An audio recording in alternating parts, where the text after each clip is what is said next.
Hi tita, ako ay may asawa na, male, 42 years old.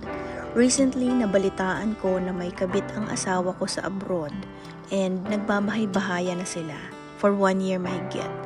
Nalaman ko lang nang may nagchat sa akin na unknown number sa WhatsApp. So ayun na nga, positive na meron and yung nag-inform sa akin ay nag-send din ng mga photos and chats sa mga circle of friends nila na patunay na may relasyon nga sila. Any help please? Kahit maliit na payo, ma-appreciate ko po. Salamat. Hi sender, maraming salamat sa iyong pinadalang sulat. Ang pagtataksil ay isa sa pinakamabigat na pagsubok na maaaring pagdaanan ng isang mag-asawa. Kapag nalaman mo to, normal lang na maramdaman ng galit, lungkot at pagnanais na gumanti. Pero sa mga ganitong sitwasyon, mas makakabuting unahin ang tamang proseso kaysa sa padalos-dalos na desisyon. Kung iniisip mong magsampa ng kaso o may legal kang karapatan, mas mainam na kumonsulta sa isang abogado o sa tamang ahensya ng gobyerno.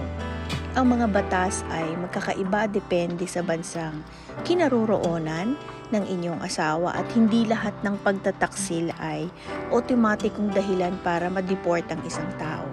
Mas mahalaga ring isipin ang pangmatagalang kapakanan mo, mag-ipon ng mga ebidensyang legal na nakuha, protektahan ang iyong mga karapatan, at iwasang gumawa ng hakbang na maaari ring makasama sa iyo.